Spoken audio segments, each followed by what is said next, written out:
Eu queria convidar os irmãos para que façamos a leitura da Santa Palavra de pé. O trecho,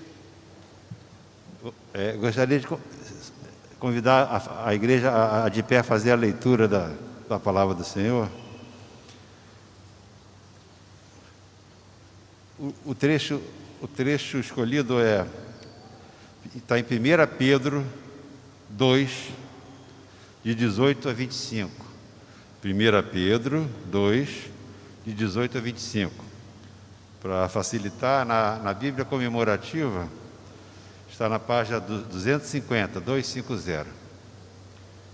E eu lerei os pares, vocês os ímpares, e o último leremos juntos.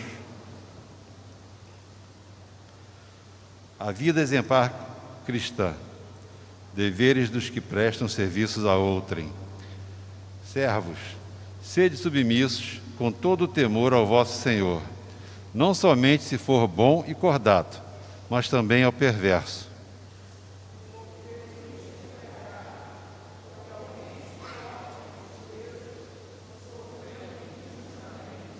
Por motivo de sua consciência para com Deus.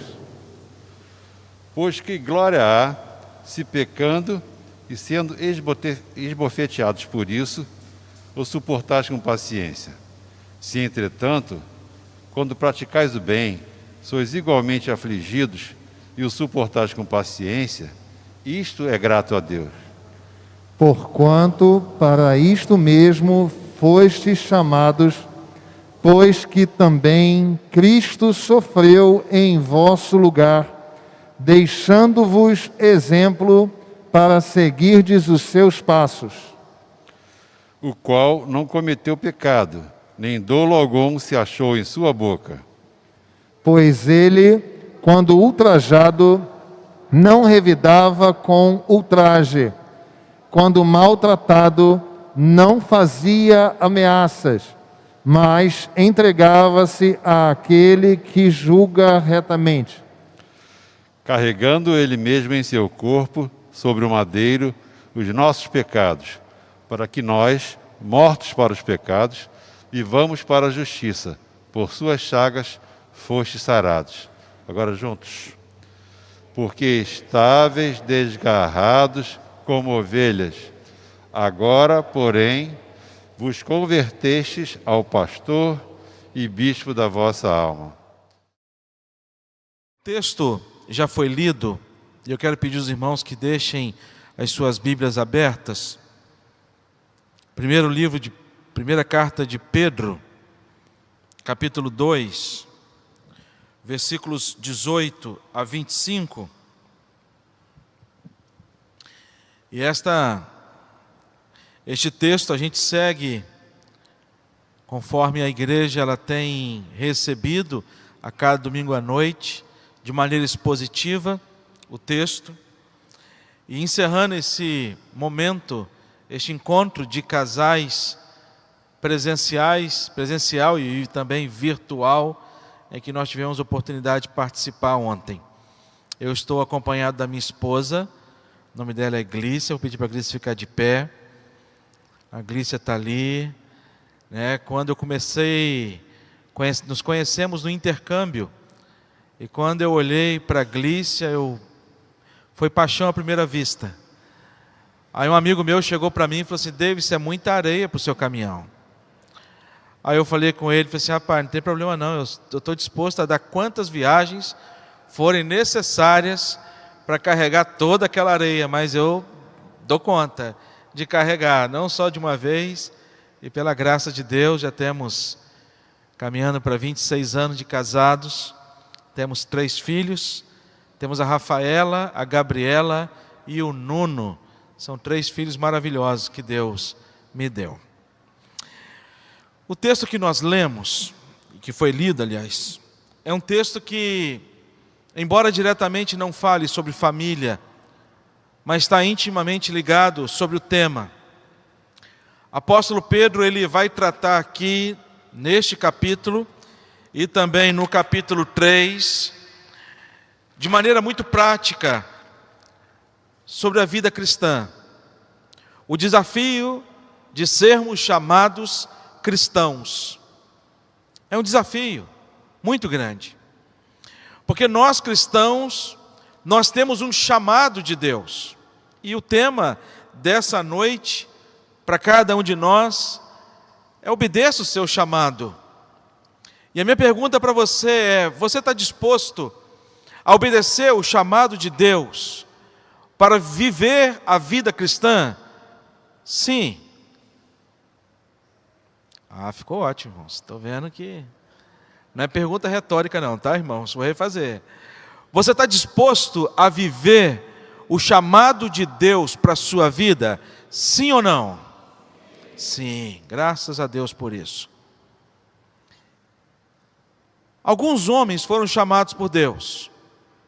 E alguns homens tiveram um chamado específico de Deus para algumas tarefas e para algumas missões. E você acredita que alguns homens disseram não para Deus? Como se a gente pudesse dizer não para Deus. Por exemplo, quando a gente estuda o livro de Jonas, alguns versículos me chamam a atenção. Primeiro, o versículo 2 do capítulo 1, quando Deus ele fala para Jonas: Jonas, eu tenho um chamado para você. E esse chamado para você é: dispõe-te, vai à grande cidade de Nínive, clama contra ela, porque a sua malícia subiu até mim. Você imagina se Deus falasse isso com você? Eu, na mesma hora, quem sou eu para não obedecer a Deus? Eu tinha dificuldade de não obedecer minha mãe. Minha mãe era brava toda a vida. Minha mãe, quando dava uma ordem para mim, era ordem dada, ordem cumprida.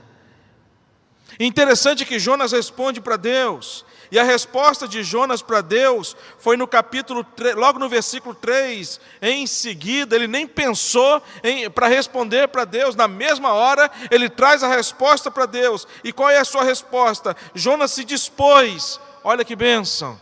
Jonas se dispôs. Porém, mas para fugir da presença de Deus. Deus fala para ele: Jonas, dispõe-te. E Jonas se dispôs, porém, para fugir da presença de Deus. Nós que conhecemos a história, sabemos que Deus deu uma segunda oportunidade para Jonas.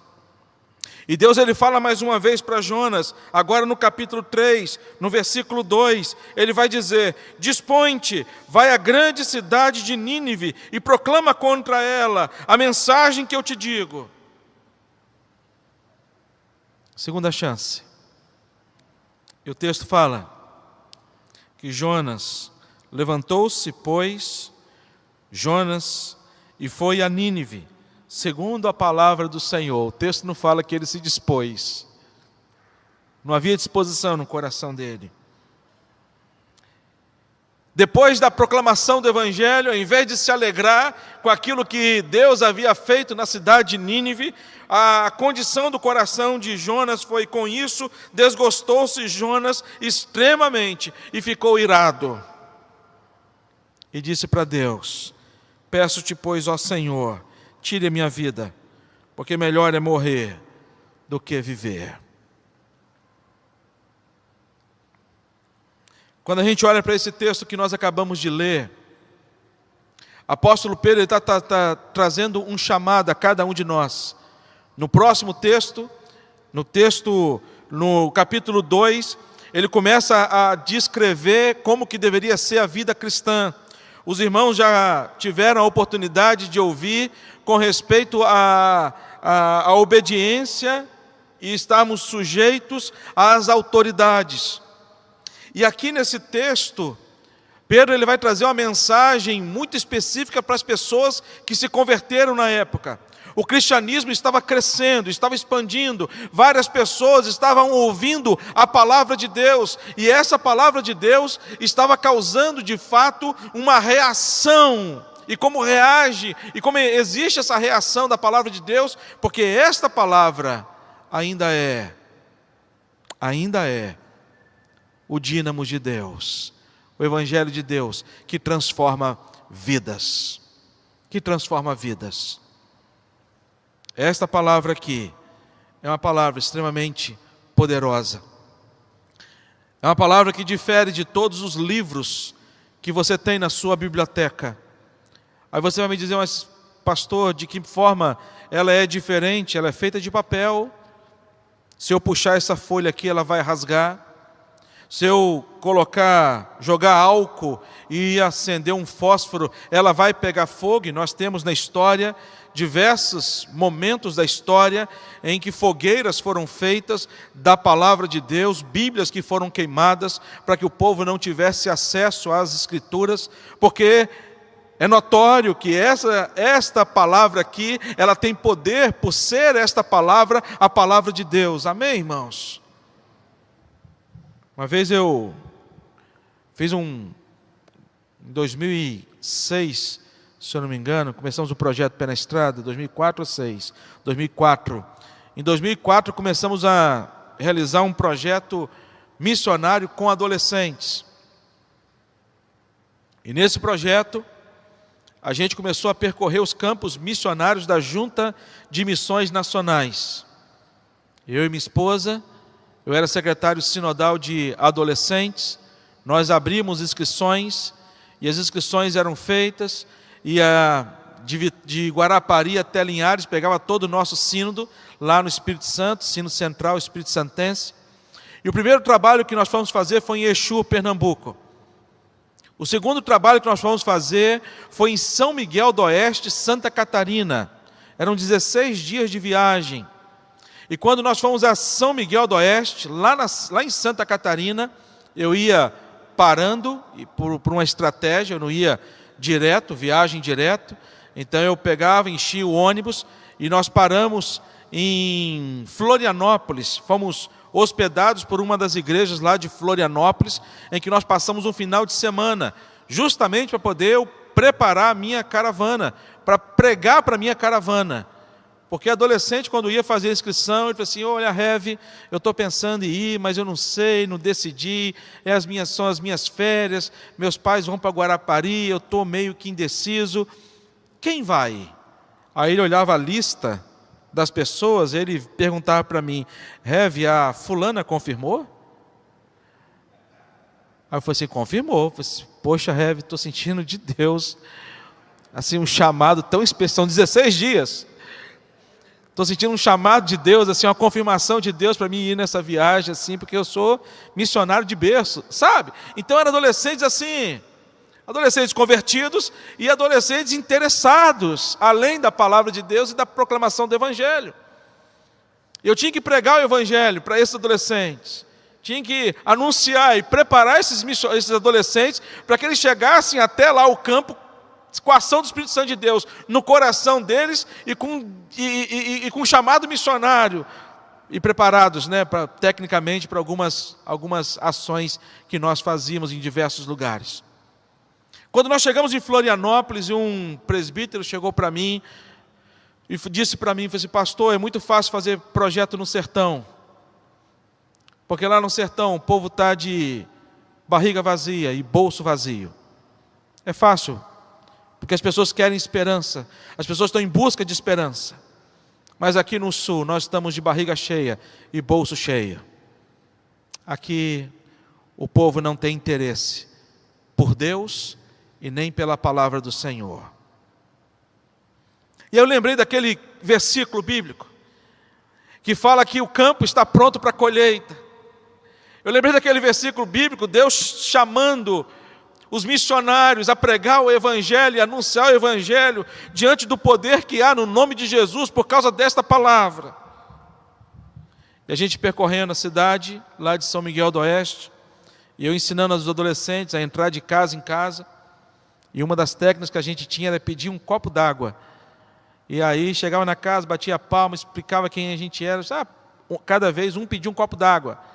Aí um adolescente chegou numa casa de uma senhora, ela nos atendeu com todo carinho, e aí um adolescente pediu para tomar água, ela disse, vem cá na cozinha, e já entramos na casa. A gente tomando água, ela chegou para mim e me fez a seguinte pergunta, Isso que está na sua mão é uma Bíblia? Lá em São Miguel do Oeste, aonde um presbítero havia me dito que lá nós não encontraríamos pessoas sedentas pela palavra de Deus. Eu cheguei para ela e falei para ela assim, olha, é uma Bíblia. Ela falou assim, eu posso pegar? Eu disse, pode, toma aqui. E dei a Bíblia para ela. E ela pegou a Bíblia e ficou folheando, e os olhos enchendo de água, e eu não entendendo o porquê daquela reação. E eu perguntei para ela, a senhora não tem Bíblia? Ela falou assim, eu sempre quis ter uma Bíblia, desde menina, mas eu sempre fui proibido pela minha mãe. A minha mãe era de uma religião que ela proibia que a gente chegasse perto de crente, que conversasse com crente, e que a gente pegasse nesse livro proibido. Mas eu sempre quis ter esse livro. Nunca tive coragem de comprar. Depois que minha mãe morreu, eu fiz o meu livro. Eu tenho a minha Bíblia. E vou pegar para você ver. Ela pegou uma cadeira, foi até o quarto dela, subiu, pegou em cima do guarda-roupa uma caixa que ela encapou. Ela pintou de dourado as beiradas da caixa, como se fosse um livro, e escreveu na capa, Bíblia Sagrada, em letra preta. E ela me deu a Bíblia dela. Eu falei assim, olha aqui minha Bíblia. Eu pego essa Bíblia todas as noites. Eu não durmo eu não durmo sem antes pegar nessa Bíblia e falar com Deus. E ela disse, abra a Bíblia. E eu abri a Bíblia dela. Era uma Bíblia que não tinha nenhuma palavra. Era apenas, simplesmente, uma caixa vazia. E eu perguntei para ela se ela quer ganhar uma Bíblia. Ela falou assim, eu quero, o que eu mais quero na minha vida. Minha mãe já morreu, e eu tenho certeza que eu não vou estar desrespeitando a minha mãe em ter uma Bíblia. Eu falei assim, então nós vamos trazer uma Bíblia para a senhora. Ela falou assim, mas vocês vão voltar mesmo? Eu falei assim, vamos. Eu vou trazer uma Bíblia nova para a senhora. E ela falou assim, mas espera aí, vamos fazer um acordo? Você pode deixar a sua Bíblia aqui, para que enquanto você vai lá buscar a minha e trazer de volta, eu já gostaria de ir lendo a sua Bíblia. Palavra de Deus. E esse texto aqui é um texto que fala do Evangelho de Deus sendo anunciado, proclamado através de Pedro, e Pedro falando desta reação na vida das pessoas por conta deste Evangelho. Este Evangelho que tem transformado as vidas das pessoas. Esse Evangelho que tem trago luz à nossa alma, ao nosso coração. Esse Evangelho que tem fortalecido a nossa vida. E esse Evangelho que é base para a nossa família. É a base.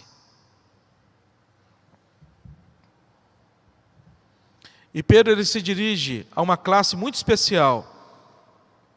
Pedro aqui ele traz uma palavra aos escravos.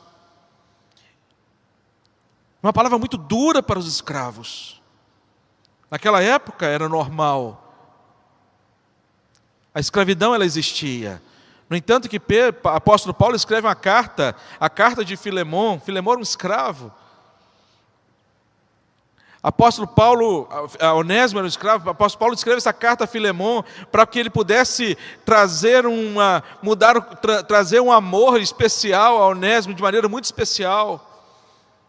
E aqui apóstolo Pedro ele traz uma palavra àqueles que estavam sendo tratados indignamente como seres humanos. Nosso país também viveu a escravidão. E Pedro vai trazer uma palavra direcionada a essa classe de pessoas. E interessante que Pedro ele não é aqui um revolucionário. Esta carta que Pedro escreve para eles não é uma carta assim dizendo, olha, se unam, criem motins, façam passeatas, marchas. Pelo contrário, Pedro aqui, ele traz um chamado à vida dessas pessoas, e que se eu tivesse lá nesta época, meus irmãos, como que seria difícil para mim viver este chamado.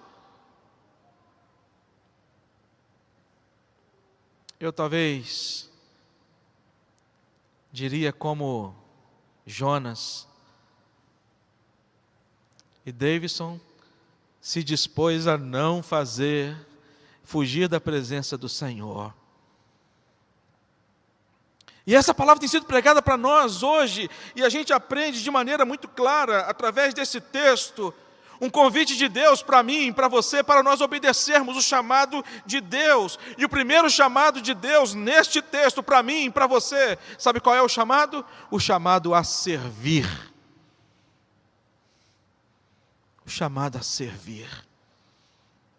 Nós, seres humanos, gostamos muito de ser servidos. Mas o chamado aqui é para justamente servir. Por isso que ele vai começar dizendo, servos. Primeira palavra que ele vai dizer, servos. E o próprio Jesus, ele deu o exemplo. Jesus vai falar para a gente para viver um cristianismo, não um cristianismo teórico, mas Jesus, ele vai falar de um cristianismo para a gente, de um cristianismo que ele viveu, meus irmãos, e nós precisamos resgatar em nome de Jesus. E eu tenho orado, sabe, eu tenho orado para que a igreja presbiteriana, ela se desperte diante de um avivamento que venha de Deus, para que torne a igreja presbiteriana uma igreja composta de homens e mulheres que sejam servos, que estejam dispostos a servir uns aos outros. E não apenas ser servido. E Jesus deu exemplo. Jesus deixa a sua glória. E ele se põe como servo. Ele foi submisso à vontade do Pai em todo o tempo.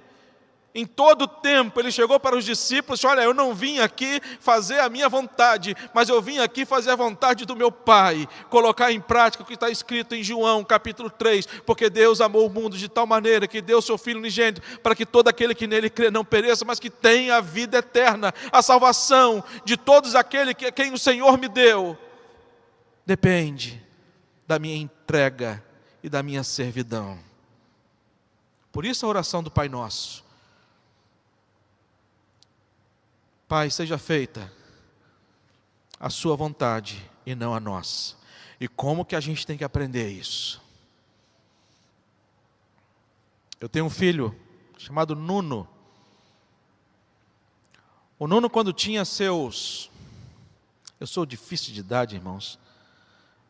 Ainda bem que a Gleice está aqui, a Gleice me ajuda. Teve uma Copa do Mundo que o Davi Luiz estava jogando. O Davi Luiz é aquele que tem, né, aquele cabelão. E o meu filho tem cabelo cacheado. Tinha. Agora, ele quer ser militar, ele já está botando o cabelo já todo... A mãe ficou satisfeita. Quer que devolva os cachos dela. Então...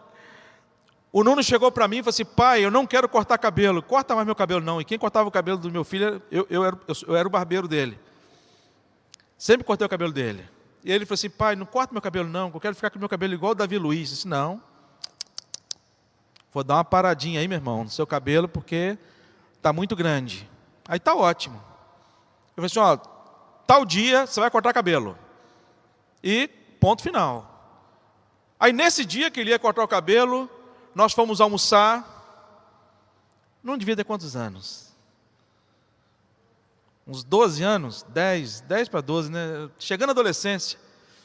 E aí o Nuno, quando nós sentamos na mesa, o Nuno chegou para mim e falou assim, pai, eu quero orar, agradecendo a Deus o alimento. Assim, você?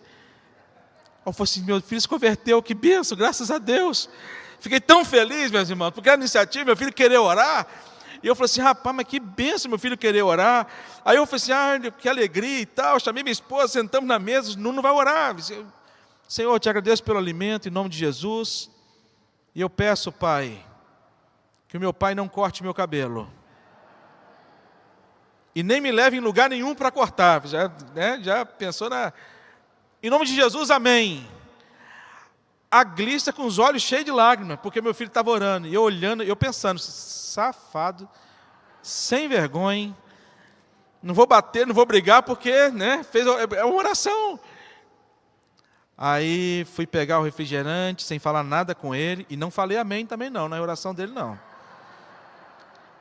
Aí fomos lá pegar o refrigerante, fui pegar o refrigerante na geladeira, aí a Glícia com os olhos todos, né, você viu o coração lindo do nosso filho. Eu falei assim, Glícia, sem vergonha. Na oração que você... Vamos conversar lá. Aí sentamos. Aí ela, não, Deus, honra a fé do nosso filho. Eu falei assim, tá. Sentei. Eu falei assim, Nuno, você almoça. Depois do almoço a gente vai brincar, vai jogar uma bola. E depois nós vamos cortar o cabelo. Eu falei assim, poxa pai, pedi a Deus.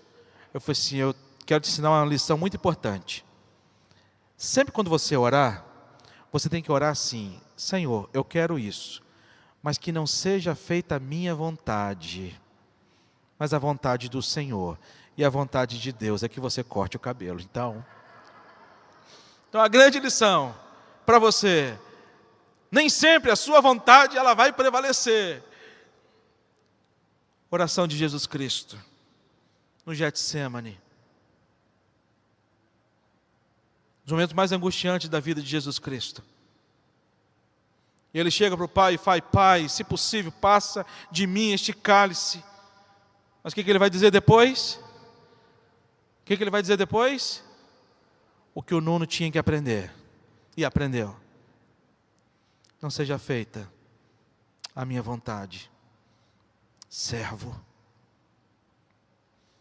Jesus nos dá esse grande exemplo de servidão, se submetendo à vontade do Pai. É fácil ser servo um do outro? É fácil ser servo do outro? E quando a gente traz isso para o âmbito familiar, quando a gente traz isso para a vida conjugal, a palavra de Deus fala que o corpo do marido não pertence a quem? A esposa. E a esposa? Ao marido. Ah, pastor, isso aí está falando de relacionamento sexual. Não é somente. É porque quando nós nos casamos, nós nos tornamos uma só carne. E quando nos tornamos uma só carne, e eu vou dizer para você que esse tornar uma só carne é um processo, não é um ato. Existem muitos casais que já se casaram, casais que estão fazendo bodas de sei lá o quê, mas que ainda não tiveram a experiência de ser uma só carne. Uma só carne é quando eu entendo que a prioridade na minha vida, ela deixou de ser a minha vontade, o meu querer, os meus desejos. Eu só vou viver esta uma só carne a partir do momento que eu entender que eu tenho que suprir uma outra parte, e essa outra parte chama-se Glícia. E eu preciso aprender a cada dia. E não é uma questão que eu tenho que praticar a cada dia como uma moeda de troca.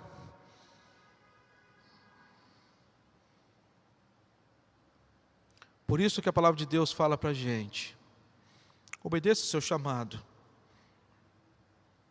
O primeiro chamado é o chamado de servir. A segunda coisa que Pedro aqui ele vai dizer para esses irmãos, e para cada um de nós, aplicando para a nossa realidade de vida, obedeça o seu chamado, o chamado para amar, não apenas para servir. Porque quando a gente fala servir, a gente fala alguma coisa que não é tão boa aos nossos ouvidos, sabe? Eu sou caçula lá de casa. Minha mãe, quando separava as obrigações dentro de casa, os mais velhos escolhiam primeiro, você imagina. O que sobrava para o mais novo? Era sempre o banheiro. Sempre eu tinha que lavar os banheiros. Eu detestava lavar banheiro. Me chamam para fazer tudo, menos lavar banheiro. Minha mãe chegava para mim e falou assim, olha, e vai sem quicar. Sabe sem quicar? Como é que é? E ela ficava olhando. E tinha que ir cantando corinho, sabe? A alegria está no coração. De quem já conhece.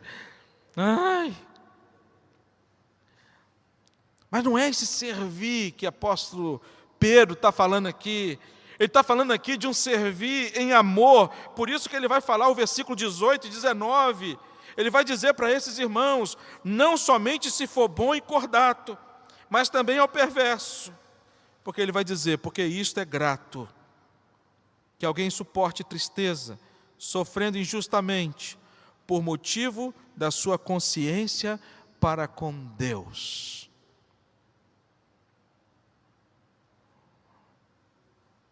Por motivo da sua consciência para com Deus. Perceba que ele vai dizer isso para a gente. A submissão, ela só é possível diante do amor. E amor a quem? O texto complica ainda mais para a gente. Por isso a pergunta que eu te fiz, você está disposto a obedecer o chamado de Deus para a sua vida? E a sua resposta foi sim. E diante da sua resposta sim, eu te pergunto, é fácil ter a disposição no coração de você ser submisso a alguém que é bom e é cordato? É fácil? Mas o texto ele vai ainda mais. Ele vai dizer, não seja submisso apenas ao que é bom e ao cordato. Mas ele vai dizer, seja submisso também ao mal. Ao perverso. Imagina um escravo estar ouvindo esta mensagem de Pedro. Talvez ele foi naquela reunião achando que Pedro ia trazer uma mensagem de libertação para ele. Que Pedro ia trazer uma mensagem de um motim que ia ser realizado para poder libertar os escravos daquela época. E Pedro ele traz uma palavra para esses escravos. Olha, que o amor de Deus esteja no coração de vocês, a tal ponto que vocês estejam dispostos a serem submissos aos seus senhores, sejam eles bons ou sejam eles maus. E eu quero perguntar a você, é fácil? Pensa aí no seu chefe. Não fala nada não. Aquele Lázaro, não fala nada não.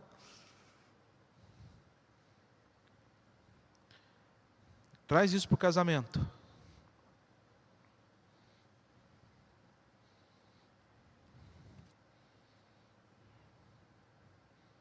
Para o relacionamento. De pais e filhos. Sabe, irmãos? Reverendo Hernandes, ao falar desse texto, ele vai dizer que essa submissão é a despeito da perversidade, a despeito da injustiça e a despeito da aflição. Mas isso só vai acontecer, sabe quando? A partir do momento que essa palavra de Deus estiver entranhada no meu e no seu coração. Aí sim, esse amor de Deus vai trazer ao nosso coração essa disposição de amarmos a estas pessoas, a ponto de sujeitarmos às autoridades de cada uma delas, somente através do amor, porque a única coisa que transforma a nossa vida é o amor de Deus. E este amor de Deus está presente aonde? Na vida da sua igreja, que somos nós. E o que vai transformar este mundo é o amor de Deus. Eu e o reverendo Renato Porpino, nós tivemos agora recente, na Bahia, um projeto missionário que nós estamos à frente dele. Hoje nós somos 22 igrejas, que nós nos juntamos como 22 igrejas, criamos um conselho de igrejas presbiterianas para poder investir em alguns campos da Bahia. Começamos 2019 na cidade de Brotas de Macaúbas, na Bahia, Chapada Diamantina. Hoje nós já estamos em 5 cidades: Brotas de Macaúbas, Piatã, Oliveira dos Brejinhos, Ipupiara e Botirama. Estamos em 5 cidades.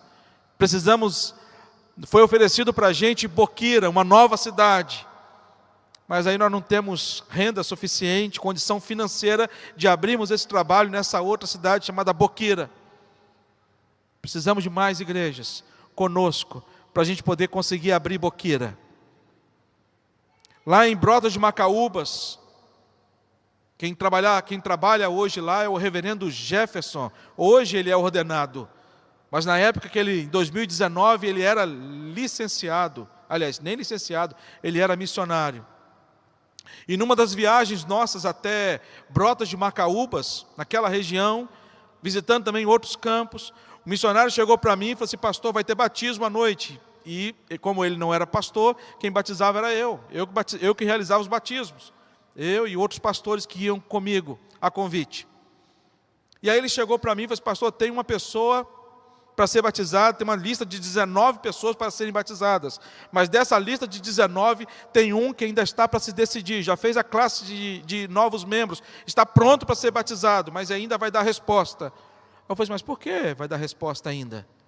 Eu disse: pastor, tem alguma questão, e não compartilhou comigo, mas ele falou que tem uma questão pessoal que ele precisa definir. E ficou aquele negócio no ar, não perguntei o nome da pessoa, e fomos fazer trabalho de evangelização, de casa, de rua. E eu fui na rua desse homem, desse rapaz que foi batizado. Bati palma na casa dele, que ele estava para se decidir. Aí ele me olhou e já me conheceu, e eu não conhecia.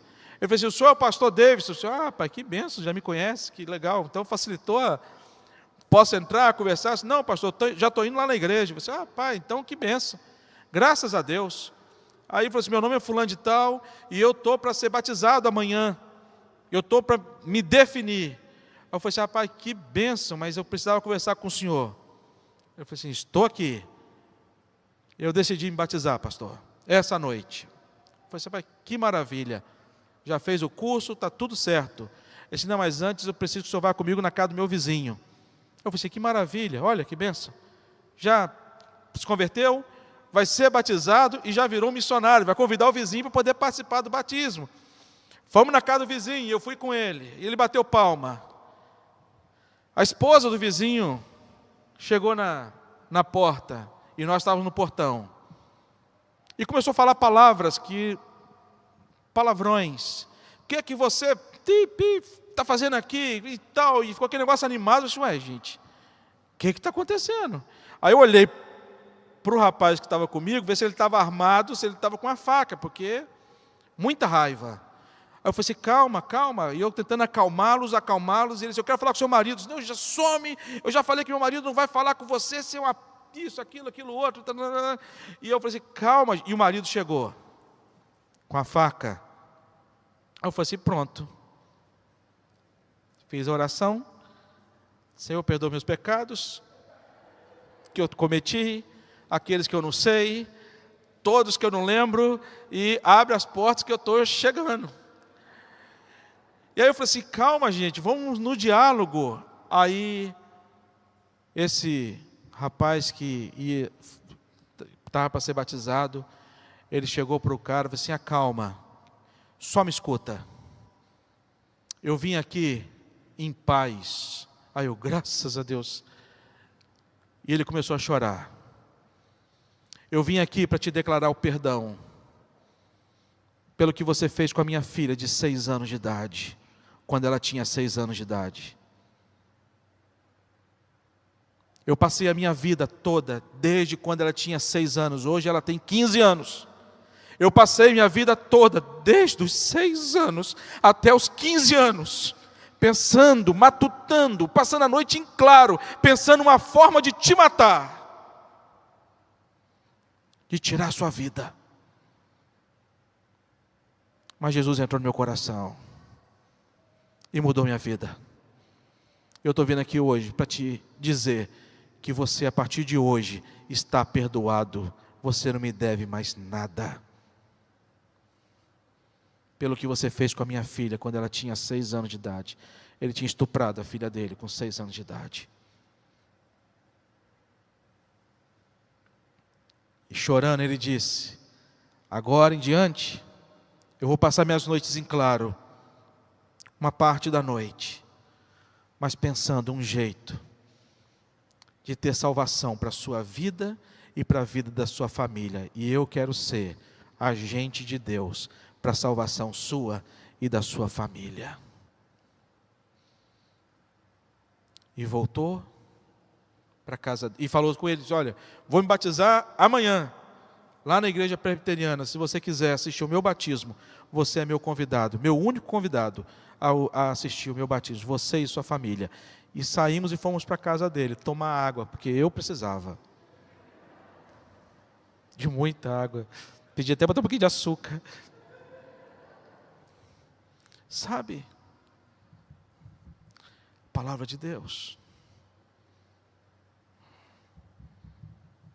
Palavra de Deus que fez com que estes homens, escravos, após ouvir esta palavra, voltassem para casa para obedecer aos seus senhores, os bons e os maus. Deus tem um chamado para você. Está disposto a obedecer o chamado? Ou está disposto a fazer como Jonas? Jonas se dispôs a fugir da presença de Deus. Lá onde nós estamos é uma região tão carente, só abrindo parênteses para os irmãos. Eu estava num povoado, e lá tem muito povoado, a gente faz trabalho em vários povoados. Hoje nós temos lá do Comipres, que é esse conjunto de igrejas, conselho de igrejas. Hoje nós temos lá 22 missionários sendo sustentados por esse conselho missionário. Hoje temos lá 1.037 crianças matriculadas em reforço escolar, futebol, alfabetização, inglês. Nós temos uma van médica, 3 vans médico-odontológicas que servem a várias bases missionárias. A minha esposa coordena essa área médica e odontológica. E nós vamos de 3 em 3 meses para lá para atender a comunidade, pessoas que nunca tiveram oportunidade de ir a um médico e a um dentista. Eu fui numa região, conhecer uma região e mapear uma região, conhecer e pesquisar uma região. Aí nós fizemos um lanche. O senhor Antônio Torres, que é o dono da Forte Leve, ele fez um lanche para cada um de nós, porque não tinha restaurante perto para a gente poder almoçar. E no lanche estava lá um todinho. E como eu não gosto nem de leite, nem de chocolate, aí eu fiquei com aquele todinho na mão e falei assim: gente, o que eu vou fazer com esse todinho? Aí eu vi um menino de uns 10 anos mais ou menos. Cheguei para ele e falei assim: meu filho, toma aqui, você gosta? Aí ele: que é isso? Eu falei assim: como que é isso, rapaz? Isso aqui é um todinho, rapaz. Aí ele perguntou: é de comer? Eu disse: rapaz, todinho é de beber. Sacudi, falei assim: eu não gosto não, mas você vai gostar. Botei o canudinho e dei para ele tomar. Uma criança de 10 anos. Primeira vez que ele toma um todinho. Eu estou num projeto lá de construir banheiros nas casas de sertanejos. E por que construir banheiros na casa de sertanejos? Porque as crianças, elas são molestadas sexualmente quando elas vão. A maioria das casas nos povoados não tem banheiro nas casas. As crianças vão no mato fazer necessidade. E os mais velhos, eles ficam de olho, vigiando as crianças irem ao mato, para poder abusar dessas crianças. E aí nós catalogamos algumas dessas famílias de crianças que foram abusadas, para que a gente, em parceria com a Forte Leve, a gente leve para lá, construa lá banheiros preparados, especialmente para o sertão. Uma tecnologia que a Forte Leve desenvolveu, que não precisa de ter fossa, nem nada disso. Nós pagamos a Forte Leve o preço de custo e eles vão lá e constroem. E eu tenho uma lista de aproximadamente 4 famílias aguardando recurso financeiro para ser instalado banheiros nas casas deles. E este banheiro não é para trazer comodidade, conforto à casa dessas pessoas, mas é para trazer segurança à vida dessas crianças que já foram violentadas e que hoje precisam. Obedeça ao seu chamado, chamado do amor. Você olhar para o próximo, a começar dentro da sua casa, com a sua esposa, com os seus filhos, e você não passar de largo, mas você ter sensibilidade, você sentir a dor dele. Da penúltima vez que eu fui entregar um banheiro na casa de uma família. E o banheiro é montado num dia. E o senhor, dono da casa, estava trabalhando, e ele chegou do trabalho e nós estávamos lá. Aproximadamente uns 65 anos de idade. Ele olhou para o banheiro e falou assim: eu posso abrir a porta? Eu disse: pode olhar lá dentro. Aí ele abriu a porta, olhou lá dentro, aí ele olhou para mim e perguntou: então isso que é um banheiro? Eu falei assim: isso que é um banheiro. A gente tem que ensinar um homem de 65 anos o que é um banheiro, o que é um chuveiro, o que é um sanitário, como é que se usa, como é que dá descarga. E por último lugar, obedeça o seu chamado. O seu chamado é para testemunhar. E é chamado mesmo. Por isso, é que no versículo 21, antes de ler o versículo 20, ele vai dizer: porquanto para isto mesmo que fostes chamados. Pedro dizendo para eles: vocês não foram chamados para fazer a rebelião, sabe, uma ação contra os senhores, mas vocês foram chamados para serem servos, para amar e para testemunhar. Versículo 20 ele vai dizer: pois que glória há, se pecando e sendo esbofeteados por isso, o suportais com paciência? Se entretanto, quanto praticais o bem, sois igualmente afligidos e o suportais com paciência. Isto é grato a Deus. O que é grato a Deus não é você ser bravo, não é você reagir diante da primeira ofensa que você recebe dentro de casa com a sua esposa. Não é você bater no peito e dizer: a última palavra aqui é a minha. E nós maridos sabemos que é isso. Sim, senhora. Quantos casais, embora o texto aqui esteja se referindo aos servos, mas o quanto isso aplica para dentro da nossa casa, porque isso aqui começa dentro de casa, e isso aqui reflete em todas as esferas da nossa vida. Obedeça o seu chamado. E eu quero encerrar, antes da oração,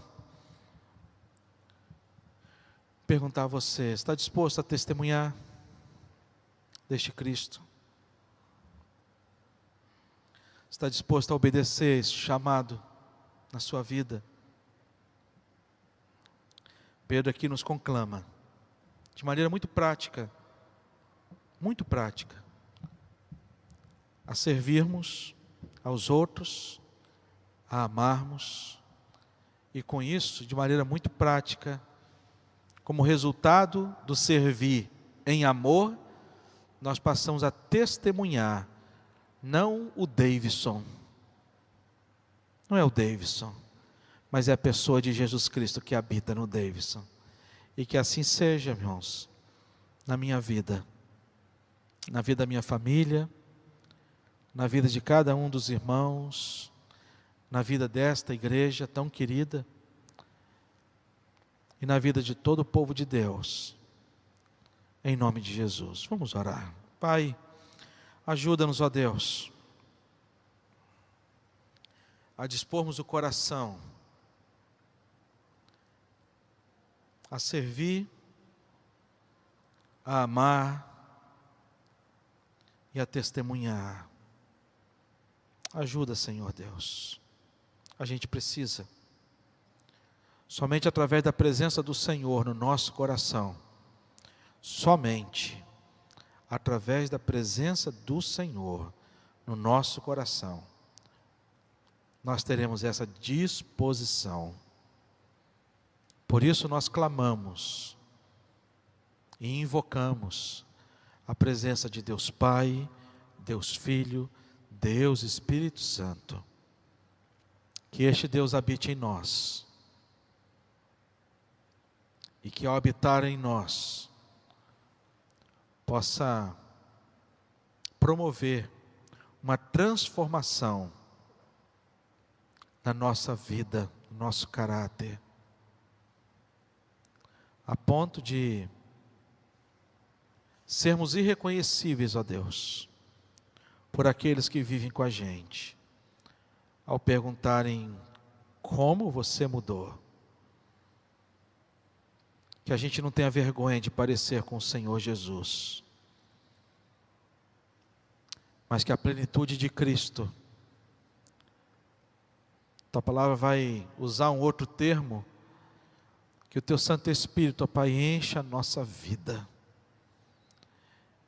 que possamos ter atos de pessoas cheias do teu Santo Espírito, porque só com o teu Santo Espírito, Pai, nós somos capazes de matar o nosso ego e a nossa humanidade, de mortificar a nossa carne, a ponto de dizer, não sou eu quem vivo, mas é Cristo que vive em mim. É isso que a gente está buscando, Deus. Ajuda a gente, porque só pelo teu poder, que opera em nós, em nome de Jesus. Amém. Amém. Muito obrigado, irmãos.